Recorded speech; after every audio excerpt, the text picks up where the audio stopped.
அன்பர்கள் எல்லோருக்கும் வணக்கம். ராமலிங்க பெருமானுடைய பல பாடல்களை நான் உங்ககிட்ட காணொளி மூலமாக விளக்கி வருகிறேன். இந்த காணொளியில் செல்வம்னா நம்ம பணம், அந்த செல்வத்தோட நிலையாமையும் அது சென்றடைகின்ற தன்மையும் கூறி அதன் மேலே விருப்பம் கொள்ளாமல் அருட்செல்வமே எனக்கு வேணும் அப்படின்னு சொல்லி வென்றார். அந்த பாட்டு அருமையான பாட்டு. அந்த பாட்டு நான் படிக்கிறேன், அப்புறம் பொருள் சொல்கிறான். சடமாகி இன்பம் தராதாகி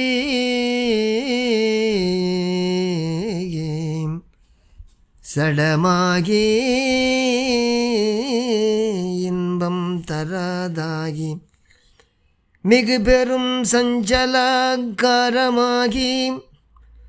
சற்றாகி வெளிமயல் பற்றாகி ஓடும் இத்தன்மை பெரு செல்வம் அந்தோ விடமாகி ஒரு கபட நடமாகி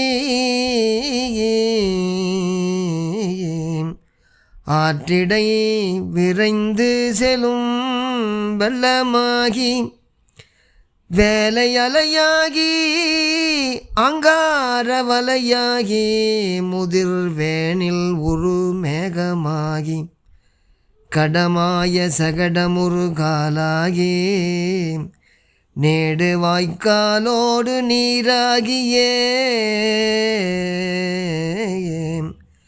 கற்பிலா மகளிர் போல் பொற்பிலாது உழலும் கற்பிலா மகளிர் போல் பொற்பிலாது உழலும் இது கருதாத வகை அருளுவாய், இது கருதாத வகை அருளுவாய் அப்படின்னு பாடலை முடிக்கிறாரு. சடமாகின்னா இது ஜடப்பொருள், அறிவு இருக்கா? இல்லை,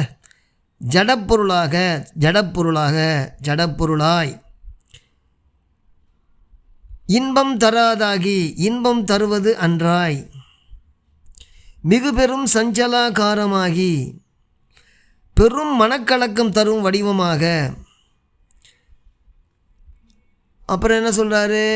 வெளிமயல் பற்றாகி வெளியாரை மயக்குகின்ற பற்றுக்கோடாக நிலையின்றி ஓடுவதாகிய இந்த தன்மையுடைய செல்வம், இந்த பணம் ஐயோ தன்னை உடையவருக்கு விஷமாய் பிறர் முன்ன வஞ்ச நாடகம் ஆடுவதற்கு ஏதுவாய் காற்று ஆற்றுல விரைந்தோடு நீர் பெருக்கும் போல்வதாய் கடலில் அலை போல ஆங்காரமாகிய வலையாய் முதுவேனில் காலத்து மேகம் போல்வதாய் குடத்தின் நடுவே உடைய சக்கரத்தின் கால் போல நெடிய வாய்க்கால் வழியோடும் நீர் ஒப்பது மாதிரி கற்பிலா மகளிர் மனம் ஒரு நிலையில் இல்லாமல் காசுடையார் மேலே பறப்பது போல உழலுகின்ற இந்த செல்வத்தை, இந்த பணத்தை விரும்பாத வண்ணம் எனக்கு அருள் புரிக அப்படின்னு வென்றார். அதை தான் சொல்கிறார். சடப்பொருள் அழிப்பொருள் ஆக்சுவலாக. இந்த பொருள் ஜடமாகி இன்பம் தராதாகி இன்பம் கொடுக்காது மிகு பெரும் சஞ்சலாக்காரமாகி. அப்புறம் என்ன சொல்கிறாரு? தன்னுடைய பிறரை தன்னுடைய சொல்லாலும் வேடத்தாலும் மயக்குதல் பற்றுடையதாகனால வெளிமயல் பற்றாகி எல்லாரிடத்தும் நில்லாது ஓடுதலால் ஓடும் இத்தன்மை பெரும் செல்வம் அப்படின்னு சொல்லிட்டு விடமாகி, அதே மாதிரி ஒரு கபட நடமாகி, இல்லை என்கிட்ட காசு இல்லை பணம் இல்லைன்னு சொல்கிறாங்கல்ல, அதெல்லாம் நாடகம் ஆடுறோம் இல்லையா, அதெல்லாம் ஒரு கபட நடமாகி நிலையாது விரைந்து செல்கின்ற செல்வத்தில் ஆற்றிடை விரைந்து செல்லும் வெள்ளமாகி. அப்புறம் வேலை அலையாகினா ஒரு கால் ஒரு தடவை மிகுவதும் ஒரு கால் குறைவதும் ஆகும். அப்படியே நிறைய வரும் அப்புறம் குறையும். அதனால் வேலை அலையாகி. அப்புறம் ஆங்கார வலையாகி செல்வம் இருக்கிறவங்ககிட்ட பணக்கார பசங்ககிட்ட தன்முனைப்பும் ஆங்காரமும் காணப்படுவதனால ஆங்கார வலையாகி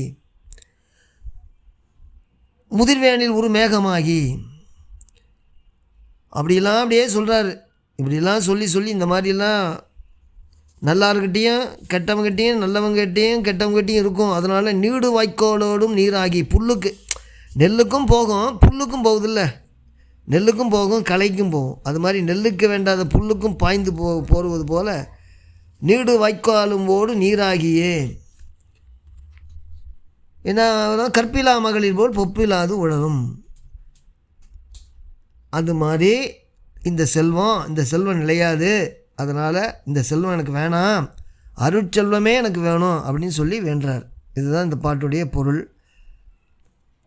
அதனால் பொருள் மீது பற்று வைக்காதீர்கள், செல்வத்தின் மீது பற்று வைக்காதீங்க, அருட்செல்வம் தான் பெரிது அப்படின்னு சொல்லி முடிக்கிறாரு.